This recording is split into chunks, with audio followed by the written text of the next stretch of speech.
महाभारत की कहानी को अक्सर धर्म और अधर्म के बीच की एक सीधी सादी लड़ाई के रूप में बताया जाता है। हमें सिखाया जाता है कि पांडव धर्म के रास्ते पर थे, इसलिए वे अच्छे थे। वहीं कौरव अधर्म के रास्ते पर चले, इसलिए वे बुरे थे। यह नजरिया हमें एक आसान समझ तो देता है, लेकिन क्या सचमुच इतना सरल है? क्या हम इंसानी स्वभाव की गहराइयों को सिर्फ अच्छा या बुरा कहकर समझ सकते हैं? हर कहानी के कई पहलू होते हैं और महाभारत की असली खूबसूरती इसी में छिपी है। यह हमें सिखाती है कि कोई भी इंसान पूरी तरह से अच्छा या बुरा नहीं होता। जब हम महाभारत के पात्रों को करीब से देखते हैं तो हमें उनकी मजबूरियां, उनकी भावनाएं और उनके संघर्ष नजर आते हैं। दुर्योधन का गुस्सा और कर्ण की वफादारी, दोनों के पीछे एक कहानी है। यह कहानी हमें सोचने पर मजबूर करती है कि क्या वे सच में खलनायक थे या वे बस अपनी परिस्थितियों के शिकार हो गए थे। धर्म और अधर्म की यह पारंपरिक रेखा धुंधली होने लगती है जब हम उनके नजरिए से दुनिया को देखने की कोशिश करते हैं। शायद वे विलेन नहीं, बल्कि ऐसे इंसान थे जिन्होंने मुश्किल हालात में गलत फैसले लिए। हर पात्र अपने अतीत और अपने अनुभवों से बंधा हुआ है। उनके फैसले उन्हीं अनुभवों की उपज होते हैं। दुर्योधन का अहंकार सिर्फ उसका स्वभाव नहीं था, बल्कि उसके बचपन की असुरक्षाओं का नतीजा था। इसी तरह कर्ण का अधर्म का साथ देना सिर्फ एक गलत फैसला नहीं था, बल्कि उस समाज को जवाब देने का एक तरीका था जिसने उसे हमेशा अपमानित किया। इस कहानी में हर कोई अपनी अपनी लड़ाई लड़ रहा था और उनकी लड़ाइयों को समझे बिना उन्हें सिर्फ विलेन कह देना शायद उनके साथ अन्याय होगा। इसलिए महाभारत को सिर्फ धर्म अधर्म की लड़ाई के तौर पर देखना उसकी विशालता को कम करना है। यह असल में इंसानी भावनाओं, रिश्तों और फैसलों की कहानी है। यह हमें दिखाती है कि कैसे लालच, ईर्ष्या, दोस्ती और वफादारी जैसे भाव इंसान को ऐसे रास्ते पर ले जा सकते हैं जहां सही और गलत के बीच का फर्क मिट जाता है। यह कहानी हमें पात्रों को जज करने के बजाय उन्हें समझने के लिए प्रेरित करती है। क्या होता अगर दुर्योधन को बचपन में सही मार्गदर्शन मिला होता? क्या होता अगर कर्ण को समाज ने स्वीकार कर लिया होता? ये सवाल ही महाभारत को आज भी प्रासंगिक बनाते हैं। दुर्योधन को हम महाभारत के सबसे बड़े खलनायक के रूप में जानते हैं। उसका नाम सुनते ही हमें उसकी ईर्ष्या, उसका अहंकार और उसकी नफरत याद आती है। लेकिन क्या हमने कभी सोचा है कि उसके इस व्यवहार के पीछे क्या कारण थे? दुर्योधन का जन्म एक अंधे पिता धृतराष्ट्र के घर हुआ था। उसके पिता राजा तो थे, लेकिन अपनी कमजोरी की वजह से हमेशा असुरक्षित महसूस करते थे। यह असुरक्षा दुर्योधन को विरासत में मिली। उसे हमेशा लगता था कि पांडवों के आने से उसका हक छीना जा रहा है। वह हस्तिनापुर का राजकुमार था, लेकिन उसे हमेशा पांडवों, खासकर भीम और अर्जुन से कमतर महसूस कराया जाता था। बचपन से ही दुर्योधन को पांडवों की ताकत और काबिलियत से जलन होती थी। जब भी पांडव कुछ अच्छा करते तो हर कोई उनकी तारीफ करता। इससे दुर्योधन के मन में यह डर बैठ गया कि उसे वह सम्मान और अधिकार कभी नहीं मिलेगा जिसका वह हकदार है।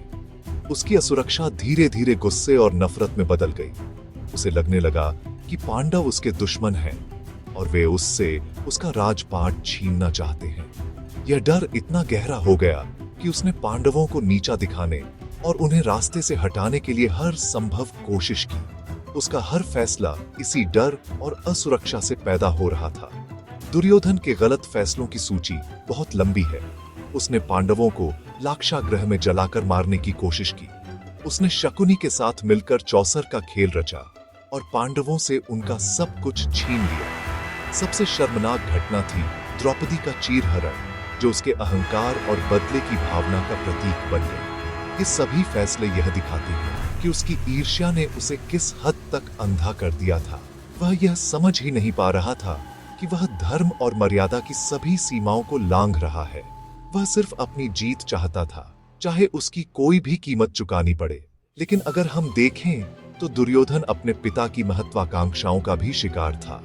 धृतराष्ट्र मन ही मन चाहते थे कि उनका बेटा ही राजा बने, लेकिन वे कभी खुलकर यह कह नहीं पाए। उनके इस मौन समर्थन ने दुर्योधन के अहंकार को और हवा दी। दुर्योधन को कभी किसी ने यह नहीं सिखाया कि सही क्या है और गलत क्या है। उसे हमेशा यही लगा कि जो वह कर रहा है वही उसका अधिकार है। इस तरह वह सिर्फ एक विलेन नहीं बल्कि एक ऐसे राजकुमार की दुखद कहानी है जिसे असुरक्षा और गलत मार्गदर्शन ने विनाश के रास्ते पर धकेल दिया। कर्ण महाभारत का एक ऐसा पात्र है जिसके साथ शायद सबसे ज्यादा अन्याय हुआ। वह जन्म से एक राजकुमार था, कुंती का पुत्र, लेकिन उसकी किस्मत ने उसे एक सारथी के घर पहुंचा दिया। इस वजह से उसे जीवन भर सूत पुत्र कहकर अपमानित किया गया। वह दुनिया का सबसे बड़ा धनुर्धर बनना चाहता था, लेकिन जब भी उसने अपनी कला का प्रदर्शन करना चाहा, समाज ने उसकी जाति पूछकर उसे रोक दिया। गुरु द्रोणाचार्य ने उसे सिखाने से मना कर दिया क्योंकि वह क्षत्रिय नहीं था। यह अपमान उसके दिल में एक गहरे घाव की तरह बस गया। कर्ण का जीवन संघर्षों से भरा था। उसने परशुराम से झूठ बोलकर शिक्षा तो हासिल कर ली, लेकिन सच सामने आने पर उसे श्राप मिला कि वह अपनी सबसे बड़ी जरूरत के समय अपनी विद्या भूल जाएगा। द्रौपदी के स्वयंवर में भी उसे सूत पुत्र कहकर भाग लेने से रोक दिया गया। हर कदम पर उसे उसकी पहचान याद दिलाई जाती थी और उसकी काबिलियत को नजरअंदाज किया जाता था। यह समाज का वह क्रूर चेहरा था जिसने एक महान योद्धा को उसकी असली जगह नहीं दी। इस अकेलेपन और अपमान के बीच उसे सिर्फ एक व्यक्ति ने सहारा दिया, दुर्योधन। जब पूरी दुनिया कर्ण का अपमान कर रही थी, तब दुर्योधन ने आगे बढ़कर उसे सम्मान दिया। उसने कर्ण को अंग देश का राजा बनाया और उसे एक दोस्त का दर्जा दिया। उस दिन कर्ण को वह सम्मान मिला जिसके लिए वह जीवन भर तरसता रहा। दुर्योधन की यह दोस्ती कर्ण के लिए सब कुछ थी। वह दुर्योधन के इस उपकार के बोझ तले इतना दब गया कि उसने जीवन भर उसका साथ निभाने की कसम खा ली। यह दोस्ती कर्ण के जीवन का केंद्र बन गई और इसी दोस्ती के लिए उसने सही और गलत का भेद भुला दिया। कर्ण जानता था कि दुर्योधन गलत रास्ते पर है। उसे पता था कि चौसर का खेल एक धोखा है और द्रौपदी का अपमान अधर्म है, लेकिन वह दुर्योधन से इतना बंधा हुआ था कि वह उसके खिलाफ एक शब्द भी नहीं बोल सका। उसकी वफादारी उसकी सबसे बड़ी ताकत भी थी और सबसे बड़ी कमजोरी भी। वह समाज से मिले अपमान का बदला लेना चाहता था और दुर्योधन ने उसे इसका मौका दिया। इस तरह कर्ण परिस्थितियों का एक ऐसा शिकार बना जिसने दोस्ती और कृतज्ञता के नाम पर अधर्म का साथ दिया और इतिहास में एक दुखद नायक के रूप में जाना गया। कर्ण और दुर्योधन का रिश्ता महाभारत की कहानी का एक बहुत अहम हिस्सा है। यह सिर्फ एक दोस्ती नहीं थी, बल्कि दो अधूरे इंसानों का एक दूसरे को पूरा करने का प्रयास था। दुर्योधन को एक ऐसा योद्धा चाहिए था जो अर्जुन को हरा सके और कर्ण को एक ऐसा दोस्त चाहिए था जो उसे सम्मान दे। दोनों ने एक दूसरे में वह पाया जो उन्हें दुनिया में कहीं और नहीं मिला। दुर्योधन ने कर्ण को पहचान दी और कर्ण ने दुर्योधन को अपनी अटूट वफादारी दी। यह रिश्ता इतना गहरा हो गया कि इसने दोनों के फैसलों पर गहरा असर डाला और अंततः उनके विनाश का कारण बना। कर्ण की दोस्ती ने दुर्योधन के अहंकार को और भी बढ़ा दिया। जब भी दुर्योधन कोई गलत फैसला लेता तो कर्ण की मौजूदगी उसे यह यकीन दिलाती कि वह सही है। कर्ण जैसा महान योद्धा अगर उसके साथ है तो उसे किसी से डरने की जरूरत नहीं है। इस भरोसे ने दुर्योधन को और भी जिद्दी और अहंकारी बना दिया। उसने कभी भी अपनी गलतियों पर विचार नहीं किया क्योंकि उसे हमेशा लगता था कि कर्ण हर मुश्किल में उसे बचा लेगा। इस तरह एक अच्छी दोस्ती भी गलत दिशा में जाकर विनाशकारी साबित हुई। दूसरी ओर कर्ण ने अपनी दोस्ती निभाने के लिए अपने धर्म और विवेक की बलि दे दी। वह जानता था कि पांडवों के साथ अन्याय हो रहा है, लेकिन वह अपने दोस्त दुर्योधन के खिलाफ नहीं जा सका।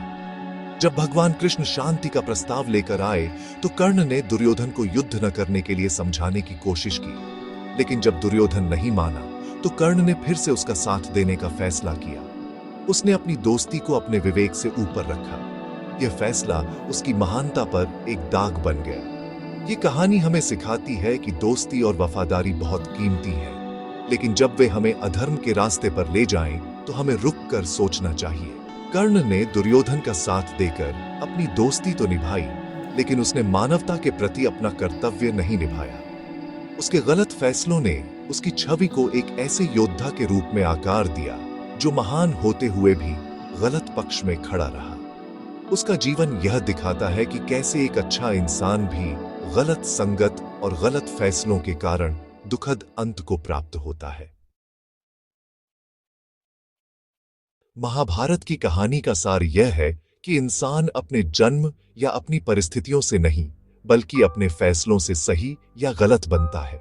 दुर्योधन और कर्ण दोनों ही मुश्किल हालात के शिकार थे। दुर्योधन असुरक्षा और ईर्ष्या के माहौल में पला बढ़ा, जबकि कर्ण को समाज ने जीवन भर अपमानित किया। उनकी परिस्थितियां निश्चित रूप से कठिन थीं और उनके व्यवहार के पीछे ठोस कारण भी थे। लेकिन क्या हम सिर्फ हालात को दोष देकर उनके गलत कामों को सही ठहरा सकते हैं? शायद नहीं, क्योंकि हर इंसान के पास हर मोड़ पर चुनने का एक मौका होता है। दुर्योधन के पास कई मौके थे जब वह अपने रास्ते को बदल सकता था। वह भीष्म, द्रोण और विदुर जैसे बड़ों की सलाह मान सकता था। वह पांडवों के साथ शांति और सुलह का रास्ता अपना सकता था। लेकिन हर बार उसने अपने अहंकार और अपनी ईर्ष्या को चुना।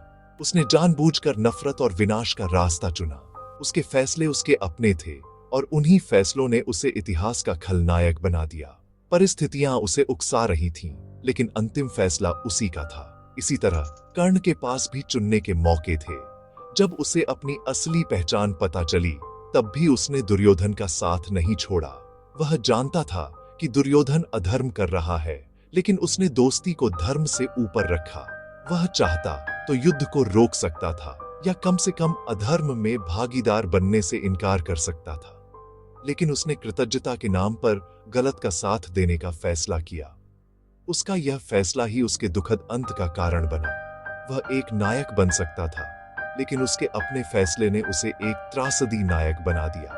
अंत में महाभारत हमें यही सिखाती है कि परिस्थितियां बदल सकती हैं, लेकिन हमारे द्वारा लिए गए निर्णयों का असर हमेशा रहता है।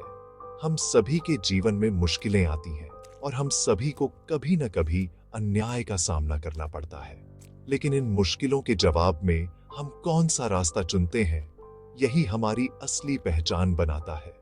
दुर्योधन और कर्ण की कहानी हमें यह याद दिलाती है कि हालात हमें सिर्फ एक वजह दे सकते हैं, लेकिन नायक या खलनायक बनने का चुनाव हमेशा हमारे अपने हाथ में होता है। हमारा हर फैसला हमारे चरित्र को आकार देता है।